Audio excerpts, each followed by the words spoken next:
Hello, everyone, and welcome back to Politics Now, on Modern Politics and Modern America. And today, we're going to be discussing tomorrow's elections, which include the Virginia elections in the Senate and the House, and the gubernatorial election in Kentucky. So, yeah, let's get into that. So, tomorrow is the big day, and we have some pretty major elections going on. Again, it is an off year election, but we still have some pretty decent stuff. Virginia and Kentucky are the main elections on the ballot. You got some other stuff like the abortion issue in Ohio, which, I mean, it could go either way, but it's more likely going to go for abortion being just codified in the Constitution, to be honest, because if you look at the previous issue where they were going to raise the requirement for so that abortion couldn't get into the Constitution, that failed, and stopping abortion from getting into the Ohio Constitution now, that's also probably going to fail. Maybe it won't. Maybe there'll be an upset, but yeah, hopes are not too high for that. What we're going to focus on and what most people are going to focus on is 2023 in the Virginia Senate and House, and then who will be the governor of Kentucky past 2023. So let's start with Virginia. Virginia is currently split straight down the middle. Republicans control the House by a decent majority. I mean, it's not very big, but it's still big enough to actually pass a lot of the stuff that they want. But the problem is that they can't pass a lot of that stuff because the Senate is under the control of the Democrats. And that's what they're aiming for. They're aiming for controlling the House, which, yeah, they probably could and will probably hold the House. I mean, they already have a pretty decent majority in the House.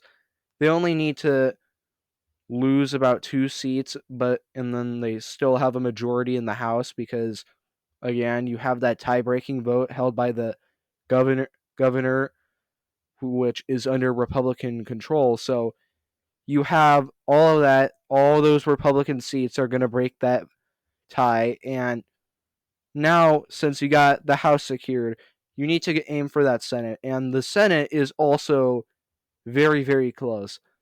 Once all the elections are held for the Senate, Democrats are going to have very, very shaky control over the Senate.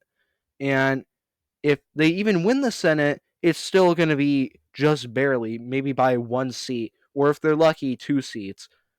Republicans are doing a pretty decent job in a lot of these areas where they have when a Republican is retiring in a lot of these spaces, they're not in that competitive of districts, so really the incumbent status wasn't going to benefit them regardless if they had it or not. And a lot of the incumbents are probably going to win.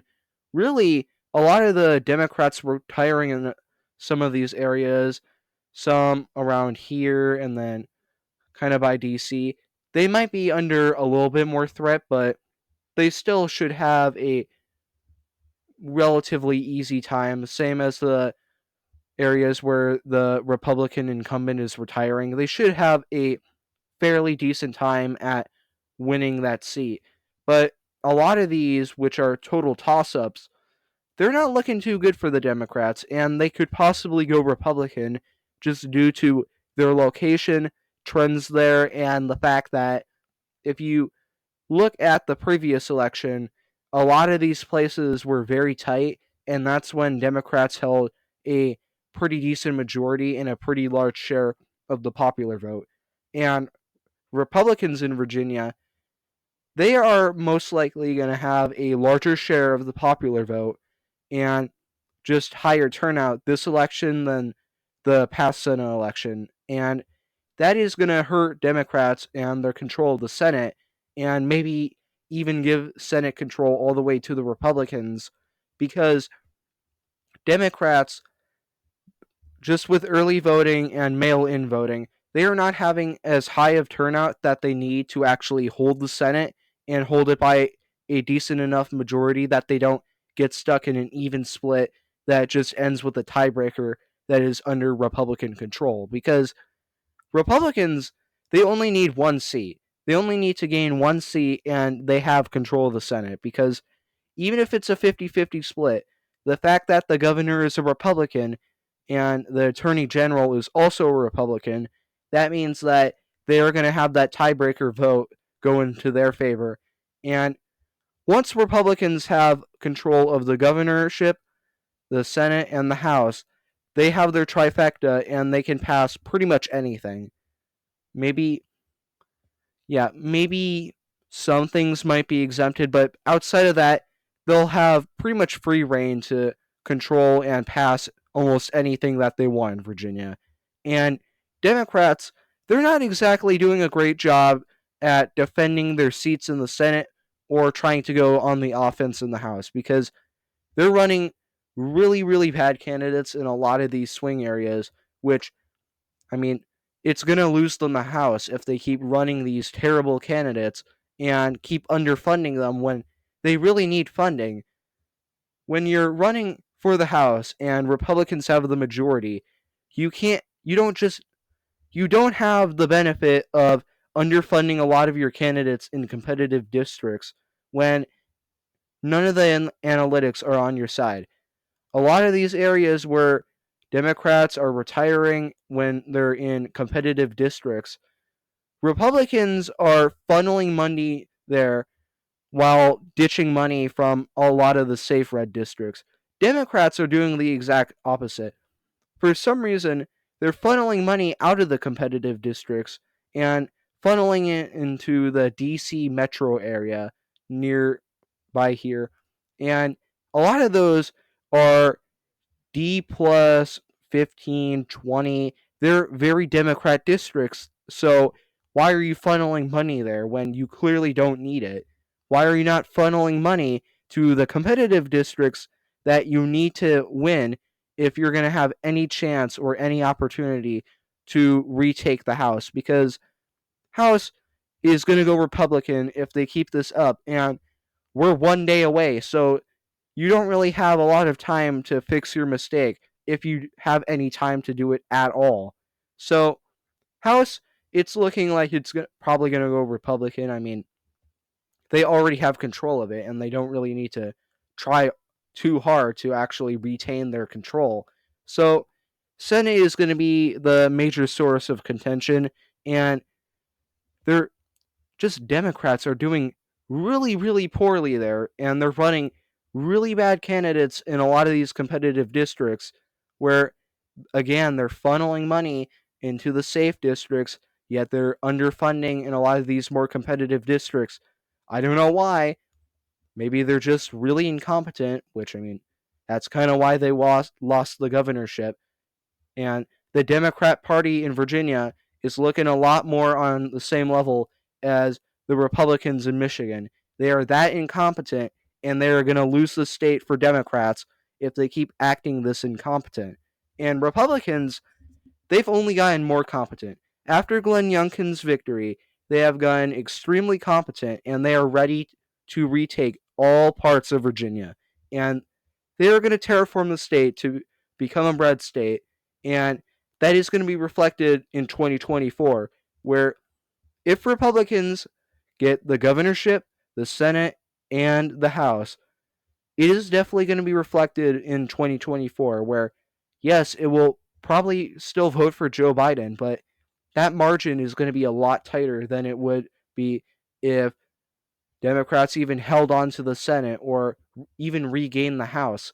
So Democrats, they're not exactly having a fun time when it comes to Virginia, and Republicans, they don't really have an easy victory, but they have a pretty comfortable lead.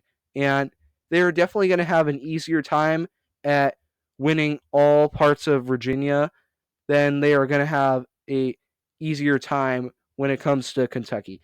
Kentucky, the gubernatorial election is being held the same time, and despite Andy Beshear being a Democrat in a a Republican plus 15 state, and they voted for Trump by almost 15 points. Despite that, he is still relatively high approval rating for a Democratic governor in a Republican state, because that Bashir name in Kentucky is a very powerful thing. And also, it's not like he can even pass anything because the Republicans are not going to let him pass anything. So he can't really do anything while in Kentucky, which means that he doesn't really have anything or any laws that he signed going against him because he doesn't do anything. He acts as a fake moderate, and I mean, there's no real evidence against it outside of his own statements because he can't pass anything or sign anything. And that's going to be a real issue because there's no real evidence that Daniel Cameron can present that, hey, this is what he's going to do and this is what he's going to try and pass if he stays in power, because he hasn't passed anything. And all people know about Andy Bashir is his dad, who was a very popular governor in Kentucky.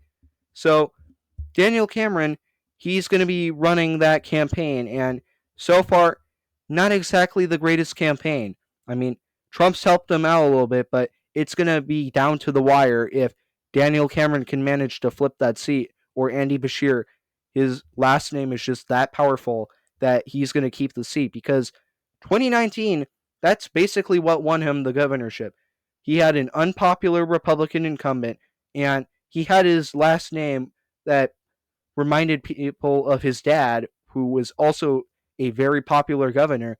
So he won that by 0.4%, and now he's looking like he could possibly win again by the same margin because his last name is more powerful, and Daniel Cameron, he ran a mediocre campaign, and Andy Bashir, he hasn't really done anything that all that offensive that people are going to vote him out for it. So he's sitting pretty comfortably, and he might win re-election by 50-50. It's pretty much a 50-50 chance or a toss-up if Daniel Cameron or Andy Bashir wins. That's a better odd than maybe a month ago or 2 months ago, where Andy Bashir was the favorite to win by quite a bit. Louisiana definitely shaked that perception, and now it's going to be a 50-50 split. It's a practical coin toss at this rate if Daniel Cameron will win or Andy Bashir will keep his position. And Andy Bashir, he's not a moderate at all. He is a total liberal who acts like a moderate, but I mean, there's not really a lot of legal evidence that he is a liberal because he can't pass anything.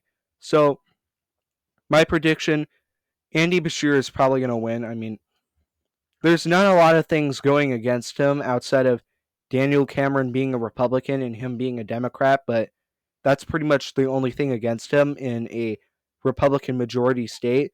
So, it's going to be a hard time. Can Daniel Cameron win?